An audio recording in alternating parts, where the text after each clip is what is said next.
नमस्कार, आप बने हुए हैं हमारे साथ कमोडिटी राउंडअप में और हमारे साथ अब जुड़ चुके हैं MOFSL के डायरेक्टर किशोर नाने। किशोर नमस्कार, बहुत शुक्रिया साथ जुड़ने का।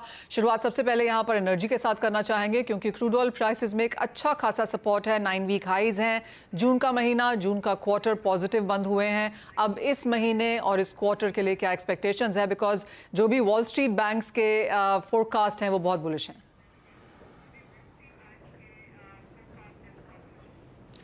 Good morning Manisha. I think यहाँ पे दो चीज़ें फ़िलहाल के लिए अभी भी सपोर्ट कर रहे हैं। One is that probably US inventories decline होने का उम्मीद है, plus driving season specially northern hemisphere का ड्राइविंग सीज़न काफ़ी हद तक शुरू हो चुका है और इंक्रीमेंटली डिमांड ग्रोथ एक्सपेक्टेड है वहाँ से। सेकंड चीज़ है कि जो जियोपॉलिटिकल रिस्क्स है एंड हरिकेन प्रीमियम भी बिल्डअप हुआ है, तो थोड़ा बहुत ये सारे जो चीज़ें हैं फ़िलहाल के लिए इसको तेज़ी का रुख दे रहे हैं। And even at current level 69.30 69.25 is a good level to buy June July contract. 7050 के टारगेट्स आप रख सकते हैं। अगर आप ऑप्शन ट्रेडर है प्रॉब्ली 6700 का जो कॉल ऑप्शन है वो आप 115 के आसपास खरीदारी कर सकते हैं।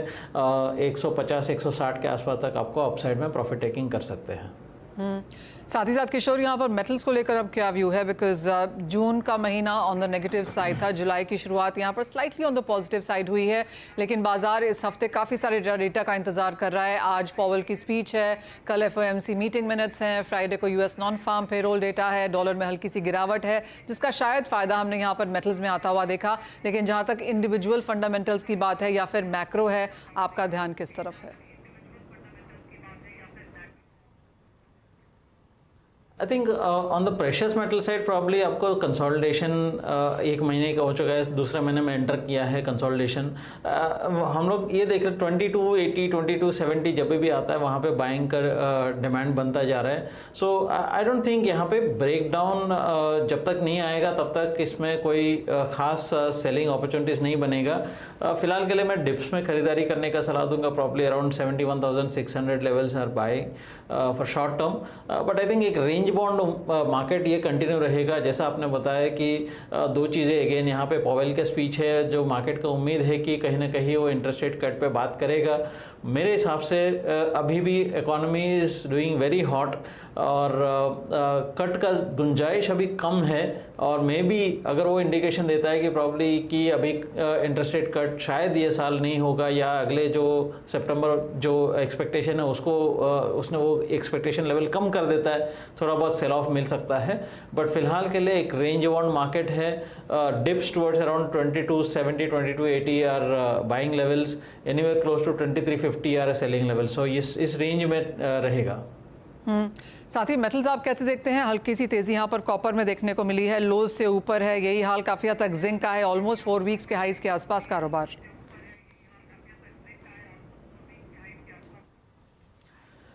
मेटल्स में अगेन यहाँ पे fundamentally Chinese demand is a concern.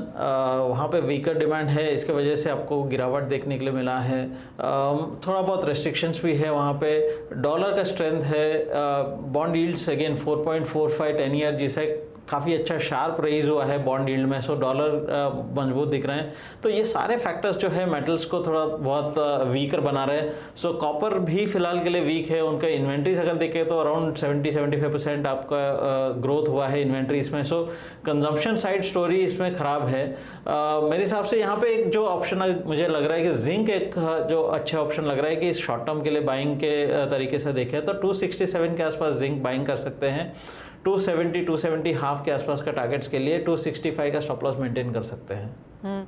साथ ही साथ यहाँ पर डॉलर इंडेक्स को आप कैसे देखते हैं किशोर? बिकॉज ये एक इम्पॉर्टेंट इंडिकेटर रहने वाला है आने वाले कुछ समय में।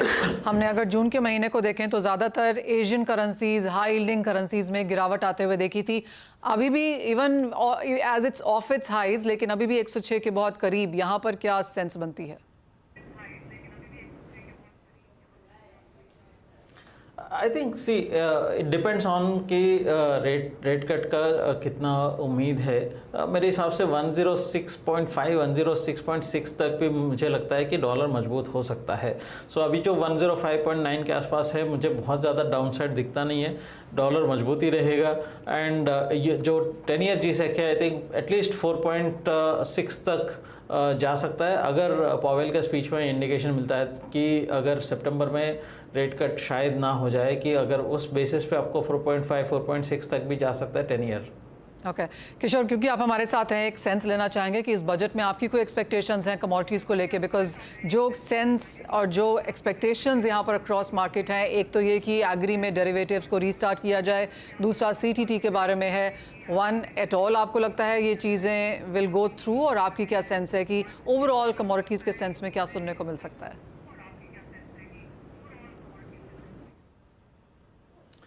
मुझे नहीं लगता है गवर्नमेंट सीटीटी के बारे में सोचेगा, बट एग्रीकल्चरल डेरिवेटिव्स एक छोटा सा कंपोनेंट है वो ओवरऑल एग्रीकल्चरल पॉलिसी में। आई थिंक हम काफ़ी टाइम से एक्सपेक्ट कर रहे थे गवर्नमेंट को एक comprehensive agricultural policy, comprehensive commodity एक पॉलिसी बनाना चाहिए, कि सो दैट कि पॉलिसी सर्टेनिटी एक आ जाए मार्केट में शायद, एंड उसके बेसिस पे आप प्राइस कंट्रोल करो या एमएसपी का सपोर्ट दे दो या whatever. It has to be consolidated policy rather than अभी क्या है बिट्स एंड पीसेस में अप्रोच चल रहा है। इस बजट से मुझे ज़्यादा उम्मीद नहीं है, थोड़ा बहुत ड्यूटी इधर उधर हो सकता है, बट एंड देन थोड़ा बहुत जो वीट का जो wheat and oil seed related थोड़ा इशूज आ सकता है, बट आई थिंक मुझे कोई मेजर उम्मीद नहीं है बजट से। गोल्ड सिल्वर इंपोर्ट ड्यूटी पे कट भी नहीं आएगा?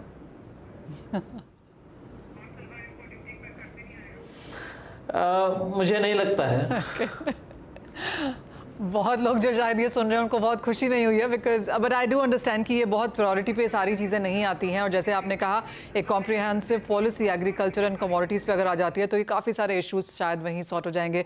एज ऑलवेज किशोर, बहुत शुक्रिया साथ जुड़ने का और अपनी राय भी यहाँ पर शेयर करने के लिए।